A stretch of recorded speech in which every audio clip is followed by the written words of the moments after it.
Buenas tardes a todos, chicos y chicas de la trinchera. Hoy nos hace especial ilusión el episodio de hoy, que viene con la temática Revolucionando el sector de la construcción. Para ello nos hemos traído a un amigo, Gabriel Cambra, ingeniero de caminos y CEO de Cubicap, una de las empresas, pues creo que más con mayor proyección en este sector. Bienvenido. Muchas gracias. Gabriel, preséntate un poquito. Mira, pues yo soy de aquí de Valencia y estudié en la Politécnica Caminos y me fui a terminar la carrera a Francia y allí me quedé trabajando en París, ya en un estudio de arquitectura, y posteriormente me fui a Argelia, donde estuve de director de tramo, ¿no?, de la construcción de un metro en Argel y bueno, y después he estado pues, en diferentes consultoras y constructoras, tanto en Inglaterra también, haciendo un megaparque fotovoltaico. También estuve en Barcelona en proyectos de urbanismo y la última etapa estuve en Colombia, también como director técnico de una ingeniería de aquí de Valencia, donde hacíamos pues, proyectos y direcciones de grandes obras, ¿no?, de infraestructuras, tanto aeropuertos como carreteras y puertos, ¿no?, también. Y bueno, después de todas estas andaduras ya fue cuando volví a Valencia, ya nos conocimos ahí y bueno, pues a partir de una incubadora de Demium conocí a mis socios y los cofundadores de Cubicap y fue cuando siempre tuve muchas ganas de emprender en el mundo digital y de crear una startup, y había visto el sector de las ingenierías, de las consultoras y las constructoras, que era mi sector, y vi la gran posibilidad, ¿no?, de empezar los nuevos modelos de negocios digitales y cómo traerlos a este sector tan tradicional, ¿no?, a nivel constructivo. Muy interesante. Yo creo que engancha muy bien con la primera pregunta. Bruno. Sí. Explícanos un poco, antes de empezar con las preguntas, explícanos un poco qué hacéis Vale, en Cubicap nosotros nacimos como un marketplace que ponemos en contacto a particulares con empresas de reforma y creamos una plataforma digital para la gestión de todos los proyectos online.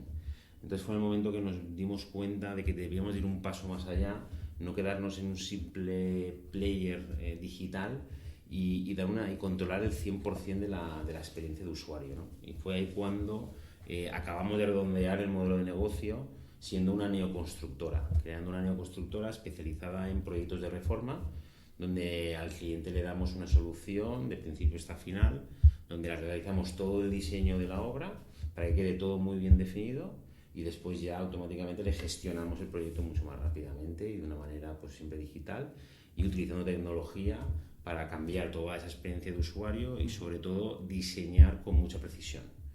Uno de los grandes problemas es que los proyectos de reforma son pequeños, entonces es como no se planifica bien porque no sale el coste y la tecnología pues está cortando, ¿no?, cada vez más el coste de todo. Entonces ahora con tecnología BIM, que es tecnología 3D, con los gemelos digitales, que está más de moda la palabra, ¿no?, a lo mejor, se puede automatizar, establecer un proceso constructivo, el cual lo digitalizamos y lo estandarizamos. Cada casa es personalizada al 100%, pero la metodología constructiva es la misma, ¿no? Y con eso conseguimos una estandarización, pero completamente personalizada en tu casa, ¿no? Solo hacemos reformas de proyectos integrales, solo hacemos parte de interiores y lo hacemos en núcleos de ciudades. Actualmente en Valencia y en Madrid, y esperemos que pronto en Barcelona y en más ciudades de España.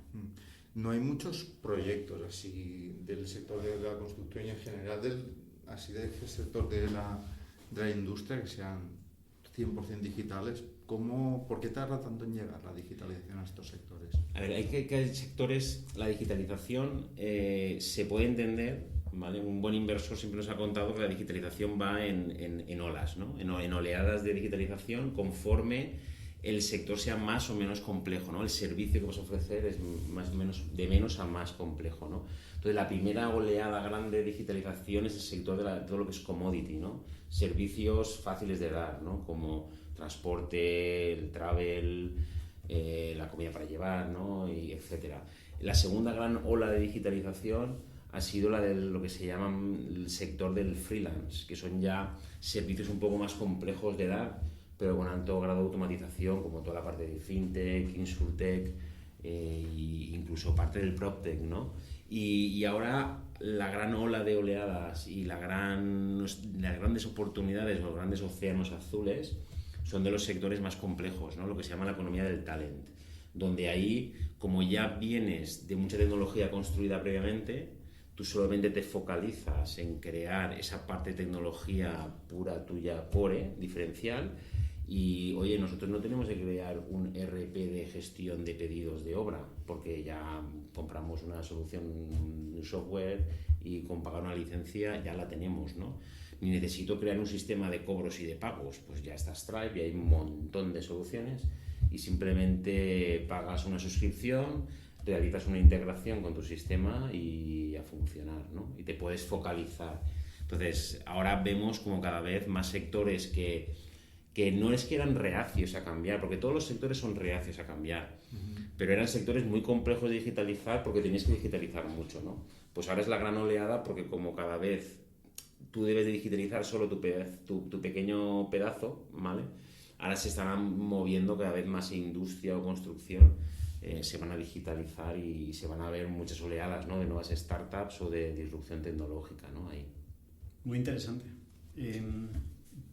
Creo que hay algunas tecnologías que pueden ayudar un poco a dar este salto, ¿no? A esta tercera nivel que comentabas. ¿Cuál crees tú que son esas tecnologías que te pueden ayudar de alguna manera o que se prevén que son tecnologías que vienen a marcar un antes y un después en esta tercera oleada? Pues, a ver, por ejemplo, bueno, la inteligencia artificial no, lo hablamos después porque es tan famosa ya que está en la boca de todo el mundo, ¿no?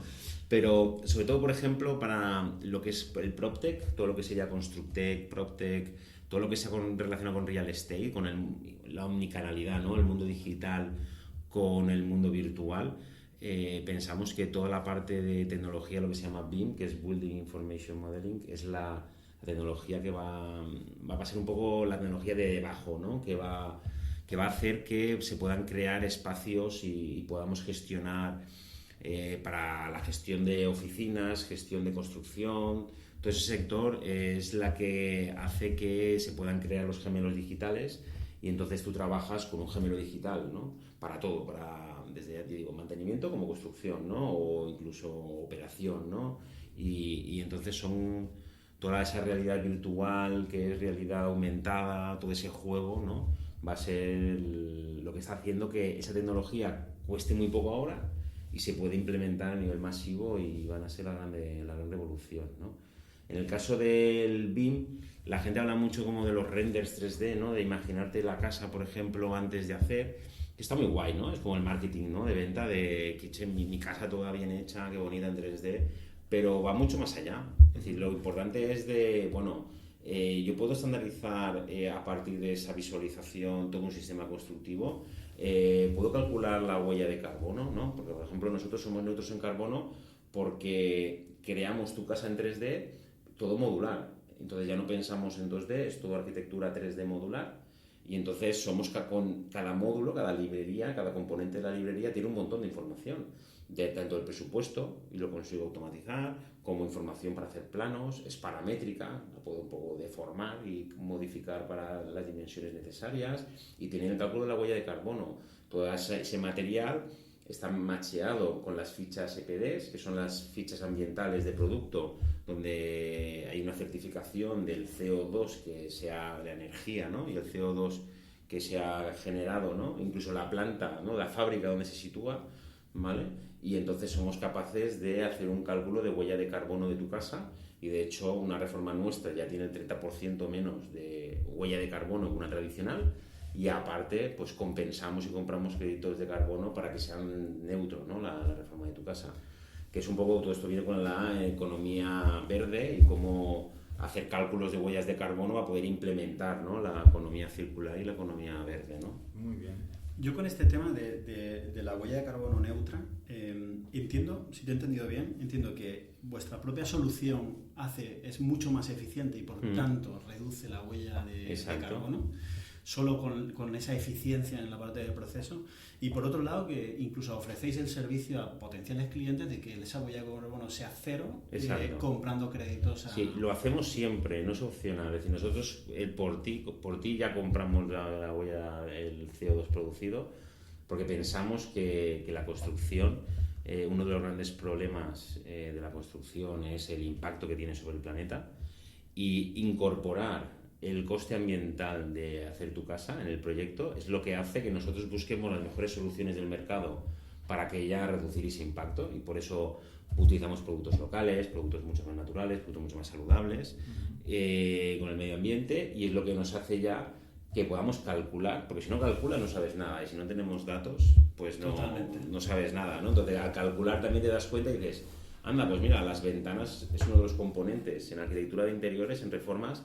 Las ventanas es uno de los componentes de tu casa que más consume, porque es un material que se necesita mucha energía para producir, ¿no?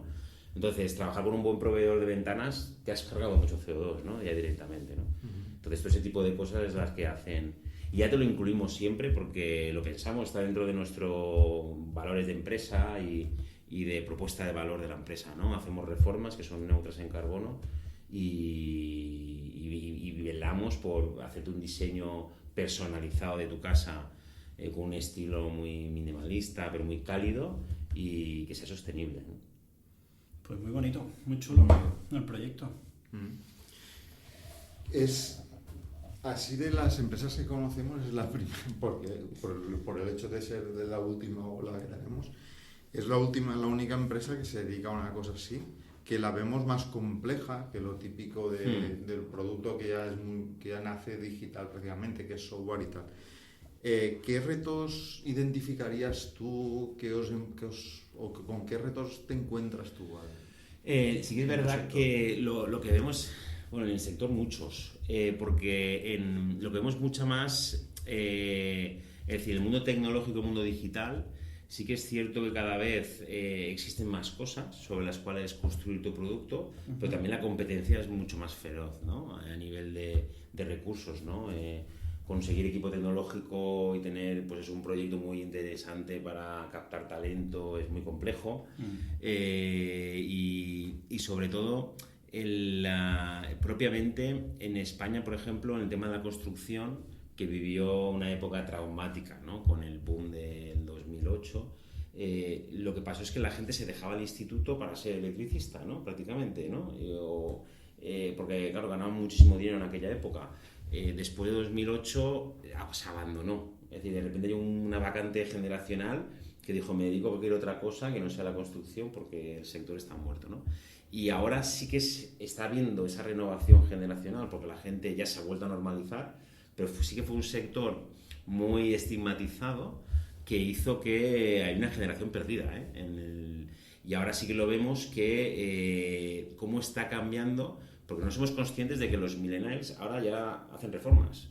Es decir, la gente que ahora tiene entre 30 y 45 años se acaban de comprar la primera vivienda, y de hecho es nuestro principal cliente porque es como el primer proyecto ilusionante y es gente que quiere todo mucho más digital, y también la generación de reformistas, ¿no? Porque los profesionales, los gremios, la edad, claro, los que en el 2008 tenían 40 años ahora están ya jubilados, casi, ¿no? A punto de jubilarse. Entonces, la nueva generación es de gente mucho más joven, mucho más preocupada por ¿no? Están todos más en forma, tienen mejores hábitos.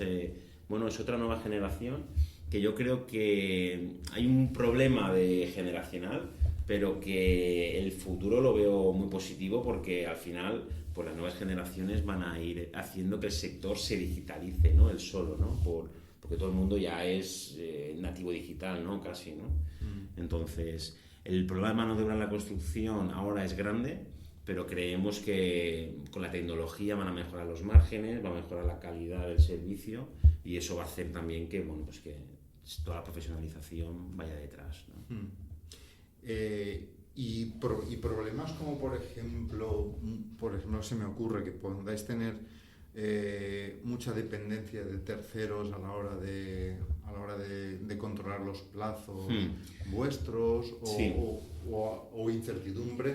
¿Ves que haya más en este tipo de industria que en otras industrias en donde Sí. una empresa puede ser más o menos autónoma? Claro, el sector, sobre todo dentro de la construcción, más las reformas, sigue siendo muy artesanal, ¿no? Porque sí que estamos viendo como, por ejemplo, la obra nueva va muy hacia la industrialización más rápido, el grado de industrialización de las viviendas de obra nueva es mucho mayor, y entonces sí que se ve empresas más grandes metiéndose ahí, ¿no? Las empresas de reforma, en francés de hecho se llaman artesanos, ¿vale? Y es verdad, es que son artesanos. Entonces, en una economía donde la gente lo quiere todo perfecto, porque está acostumbrada a consumir industrialmente, y cuando ve un pequeño defecto, ya, eso está todo mal. No, bueno, pues algo artesanal, cuando uno va a comprar pan artesanal, diferencia de un pan industrial, ¿no? El pan industrial son todos iguales, ¿no? Y un pan artesanal, mira, cada uno un poco diferente, ¿no? Entonces, las reformas, nosotros estamos digitalizando y aumentando el grado de industrialización al máximo, pero sigue habiendo un porcentaje de componente artesanal, ¿no? Que para nosotros eso pues es bonito, ¿no? Porque, bueno, posiblemente sea de los últimos gremios, ¿no? En que la industrialización elimine, ¿no? Pero, fundamentalmente, nosotros lo que nos basamos es en, primero, planificar y diseñar todo el proyecto para que haya todo un diseño donde haya como un manual de instrucciones perfectamente de qué es lo que se debe hacer.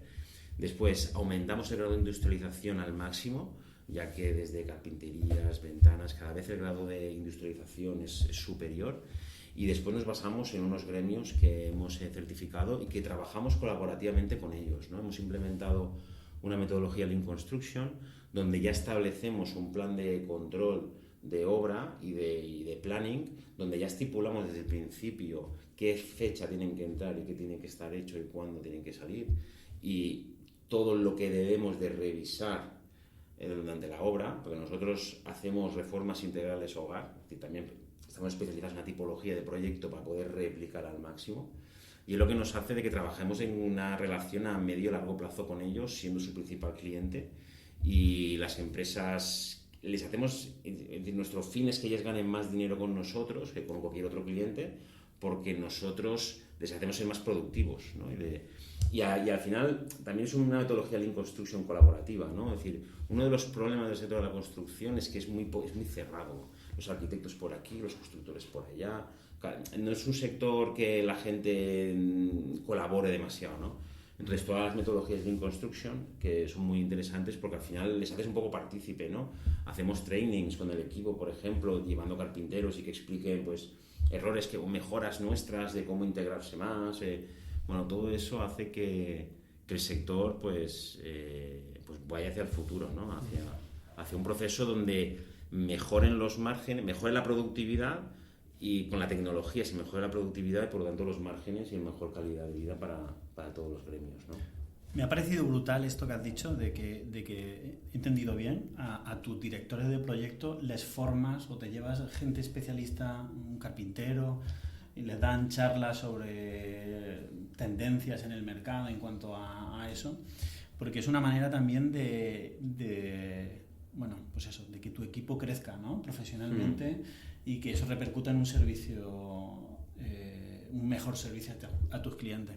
¿Consideras que este tipo de dinámicas, es decir, el formar a tu gente, crees que es importante para tu empresa? Sí. Para mí, ahora ya somos 23.25 personas en el equipo y vamos creciendo.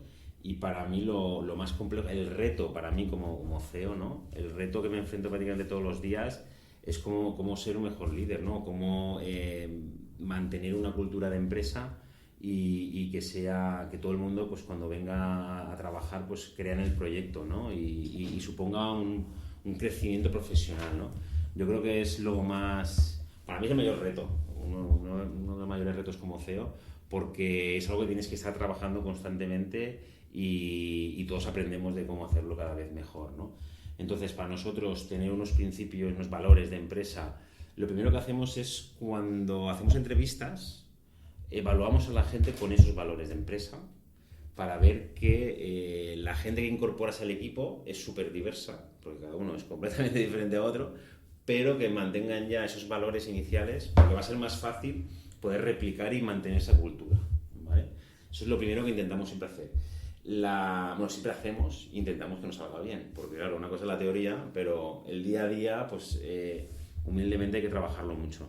Y la segunda es bueno, tener un proyecto que sea ilusionante para la gente, ¿no? Y sobre todo que la gente vea que tiene un recorrido, ¿no? Siendo una startup, pues bueno, te apoyas en esa disrupción, ¿no? Y en esa visión diferencial de, oye, aquí somos una línea constructora sostenible y venimos a cambiar todo esto, ¿no? Entonces, bueno, pues intentar siempre tener un proyecto que involucres mucho a la gente y que se vea sobre todo como un plan de recorrido es que yo voy a un estudio de arquitectura tradicional y como mucho en 5 años llego a ser director de proyectos, ¿no? Pues oye, pues en Cubicap a los 2 años estás ya abriendo una nueva ciudad, ¿no? Es decir, que bueno, los retos son, pues eso también a nivel económico, a nivel de experiencia profesional, pues es muy enriquecedor, ¿no? Y sobre todo, pues que nunca parar de crecer y de aprender, ¿no? Que al final, como profesionales, hasta que nos jubilemos ya, hasta después de la jubilación, ¿sabes? Tenemos que aprender, ¿no? Y mantener esos retos, sobre todo mantenernos en el tiempo, yo creo que es el gran... Es algo que lo das por sentado y cuando te giras dices, hay que volver a trabajarlo, ¿no? Es un poco como Yo si me permites, las relaciones personales son lo más importante. Hablaría de aprender y de desaprender, aprender a desaprender. Hay cosas que a veces Sí. nos tenemos que resetear en algunos... Sí, y que todos nos equivocamos y se dice, oye, pues también reconocer el error y modificar y rectificar, ¿no? Es muy sabio, ¿no? Eso ya se dice desde... Totalmente. Antes has hablado de la inteligencia artificial. Sí, el tema de moda. El tema de moda. Cuéntanos, a ver... Ahí soy muy positivo, evidentemente. Pues yo, la gente del sector somos positivos, ¿no? En ese tema, ¿no? Con la implicación. Mira, yo sin enrollarme, yo cuando empecé a estudiar caminos, habían profesores de estructuras que, claro, de repente ya nosotros íbamos con el ordenador, ¿no? Y claro, y los profesores de estructura era como te enseñaban métodos simplificados antiguos, porque era de, bueno, y si el ordenador un día no te funciona, ¿cómo lo vas a calcular? Claro. Y dices, tío, pues es que ya han cambiado. Yo cuando ya estudié, habían cambiado las normativas y esos métodos simplificados estaban ya olvidados. Y ya, claro, ¿qué ha pasado? Que con la informática hay más estructuristas, hay más cálculos de estructuras que nunca. Es que antes no se calculaban las cosas, iban por ábacos, por reglas de 3. Y ahora no, ahora se calcula hasta casi la señal, ¿sabes? Entonces, ahora todo se calcula y se hipercalcula. Entonces, lo que la gente tuvo un miedo de me van a quitar el trabajo estos ordenadores y estos programas de cálculo, se convirtió en que ahora para cualquier cosa debes hacer un modelo hipercomplejo de cálculo. Entonces, bueno, tienen los ordenadores, ¿no? Total, que al final lo que se ha producido es más, ¿no? Entonces yo creo que en el sector de arquitectura y la construcción todo el día pues va a suponer que cada casa pues hagas muchísimos más estudios de alternativas, hagas muchísima más planificación, muchísimas más optimizaciones y por lo tanto más trabajo para los técnicos. Pero cada vez más complejo y cada vez... Entonces nosotros ya estamos analizando y testeando, ¿no? Todo el equipo tecnológico están testeando diferentes maneras de cómo en nuestro sector, sobre todo lo que se llama el diseño generativo de IA, es decir, de cómo a partir de unos parámetros la IA te puede dar, por ejemplo, todas las diferentes soluciones de alternativas de distribución de tu vivienda, ¿no? O cómo optimizar tu vivienda en función pues, del CO2 o en función del precio o en función de parámetros, ¿no? O sobre todo creo que va a ayudar mucho en la fase de planificación para poder hacer grandes alternativas, ¿no? Y tener todas las alternativas bien analizadas para que te ayude a tomar la mejor decisión, ¿no? En función ya de tu necesidad. Y también, por ejemplo, a nivel más marketing, ¿no? A nivel más de diseño también, todo lo que serían todas las posibles combinaciones, materialidades, opciones más visuales para que puedas tener pues mucho más... Claro, va a ser más económico, pero todo el mundo las va a querer y por 10, ¿no? Y vas a probar todas las opciones del mundo, ¿no? Es decir, que al final va a haber más trabajo, ¿no? Y después a nivel constructivo, ¿no? Cómo enlazar más con sistemas más predictivos, ¿no? En el caso de las reformas, en casos de construcción grande ya hay softwares de inteligencia artificial potentes para optimización de obras complejas, de obras ya grandes, y creo que también para el sector de la arquitectura, pues cómo optimizar, ¿no? Las fases de obra. Vamos, va a ser un gran asistente, ¿no? Que nos va a ayudar mucho y contemplándolo porque ya está ahí. Ya estamos haciendo las primeras pruebas y nosotros tenemos muchos modelos. Claro, cada casa nuestra hacemos un modelo BIM de ella, un modelo 3D modular. Entonces, claro, tenemos más de 400 modelos, ¿no? Para entrenar máquinas. Y bueno, Pinta con bien. ganas. Pinta con bien. ganas. Bueno, Pues yo creo que con esto podríamos ir ya a la etapa de cierre, ¿no? Sí. Siempre preguntamos fijo alguna recomendación que tengas, alguien que sigas, algún libro interesante. Vale, me he preparado la pregunta. Sí, yo lo del libro, te lo quería contestar. Para mí, el libro que me he vuelto a releer y que creo que es más atemporal y sirve mucho para negocios y sobre todo para, ¿no?, liderazgo, ¿no?, la relación con personas, es El Principito, ¿no? Yo tengo 2 niños pequeños. Sí, es decir, si queréis de esto, es decir, hay muchos libros, ¿no?, de PropTech o de startups, de emprendimiento, de no sé qué, de empresas y tal, que están todos muy bien, ¿eh? Yo me he leído varios y me gusta. Pero, claro, ya soy padre y entonces cuando leo El Principito, claro, es un libro que ya yo ni me acordaba, o me lo leí por trocitos, o como mucho he visto una... pero nunca me lo había leído como tal, ¿no? Es un poco como El Quijote, ¿no? Es el típico libro que todo el mundo conoce, pero que nadie se lo ha leído, ¿no? Casi. Oye, y te lo lees y te das cuenta de la temporalidad y la importancia de los valores, ¿no? Y de la universalidad, ¿no?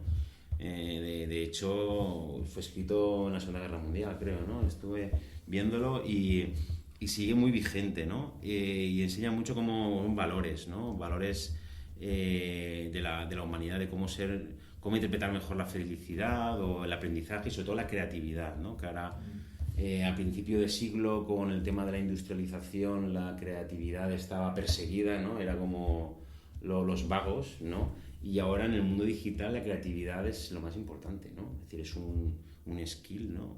Muy demandado y bueno, pues es un libro que si tenéis niños además lo podéis leer por la noche de paso y practicáis. yo no me esperaba esta referencia. Sí, porque hay mucho libro desarmado. Hay mucho libro de negocios, pero bueno, más o menos todos te explican técnicas de negocio, ¿no? Te explican técnicas de management, de no sé qué, de sales, de tal.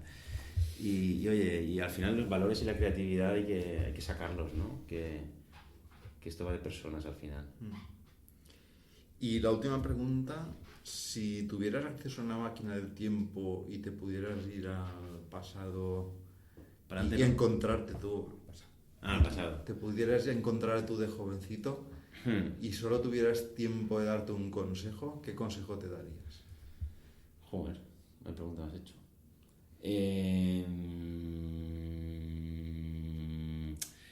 Bueno, pues al final nunca intentes encontrar ningún camino rápido a las cosas, ¿no?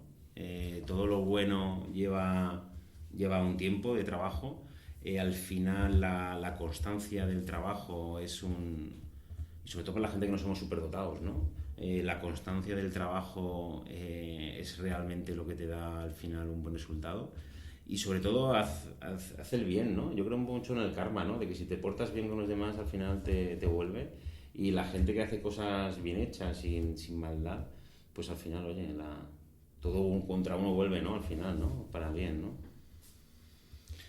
Joder, qué chulo. Muy bien. Pues sí, desde luego, grandes consejos. Bueno, pues vamos a ir cerrando ya el episodio, Gabriel.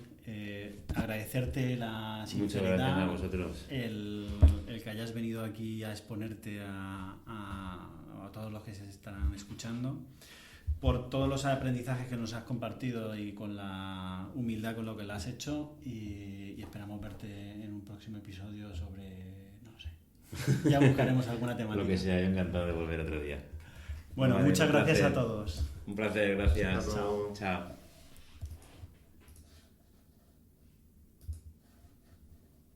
Venga, ¿ya? ¿El programita se ve? Este es el OBS.